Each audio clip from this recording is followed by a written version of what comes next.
Stephen Patterson joins us, a financial strategist and the director of client relations for Key City Capital. He knows all and sees all when it comes to money. All right. Yeah, I like having people like this. You bet. Stephen Patterson, welcome to the program.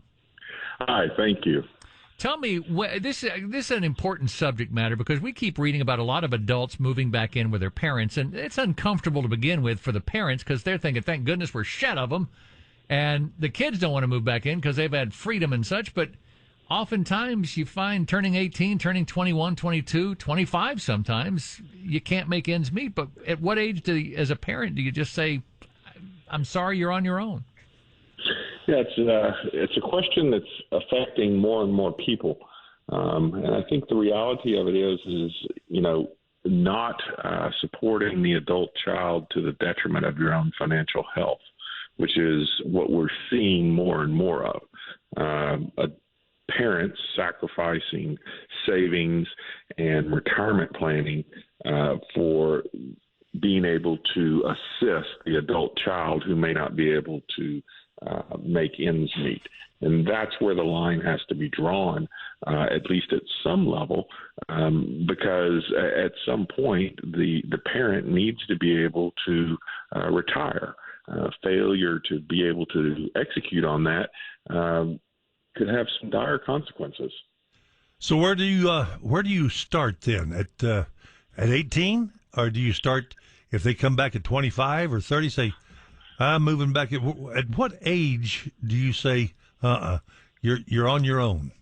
Yeah, well, ultimately it becomes what constitutes a need, right?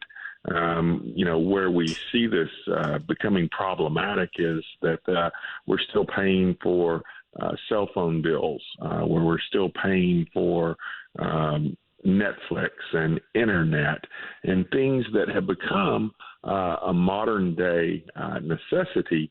However, they're much to the financial detriment of the parent that's trying to assist with these things.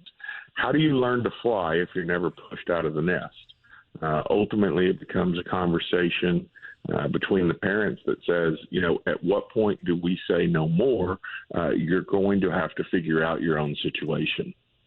It is to me, in my mind, black and white in that way, but there's always going to be a shade of gray in terms of what there is available out there for a kid to do to make a living right now. It's expensive. I have a nephew who makes $18 an hour, and he has trouble making ends meet. And to me, I can't figure that out, but then I realize his rent is over $1,000 a month. So these bills add up. Yeah, when you look at what it takes to be financially independent today versus what it took to be financially independent 40 years ago, I think that's where we see the age factor coming in. I think for many of us, between the ages of 18 and 21, we found financial independence, or were required to find financial independence. How many jobs are out there today that will allow for that same path? And, the answer is it's probably far fewer than what it was in our generation. But it doesn't change the need for the parent to take care of themselves and their own financial needs first and foremost. Stephen Patterson with us from Key City Capital. Stephen, how do you know you're the adult here and kids are asking you for money and you don't want to deplete your own savings? How do you know you have enough to begin with to retire? What is enough nowadays? Yeah, I think that starts with a conversation with your financial advisor to say, here are what my expenses are. This is what my expenses will look like moving into retirement. And then, there's some basic calculations that can be run from there. That number is different for everyone. I think that one of the challenges that the adult needs to ask first and foremost is, do I have an appropriate emergency fund to take care of myself in the case of emergency or, employment interruption or medical emergency? If the answer is no, then, helping that adult child probably is not the wisest of decisions at that point in time. At what age is a good age to think, I need to start planning for retirement here, because so many people will wait till later on In fact, I started planning about 45 minutes ago. Yeah, I saw him do it. Yeah, you saw me with the paper and pen and everything. I did. What's a good age? Right after your first job at 18 or 20, and or what do you do? Because you're young, you want to spend it and go get it and have it right now.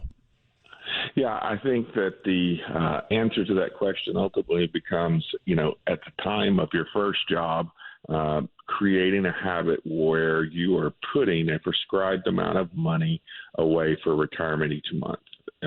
Ultimately, 10% is a great number that you start at an early age, and with compounding interest over time with wise investments, you'll have more than enough money to retire.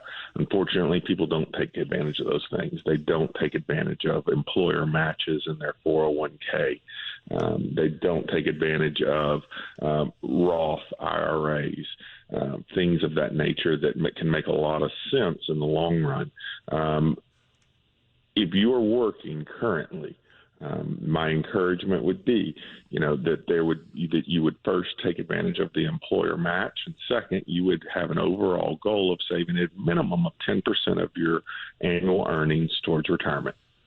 All right, good numbers there. Stephen Patterson is with Key City Capital. Stephen, thank you for coming on. We appreciate it. Thank you.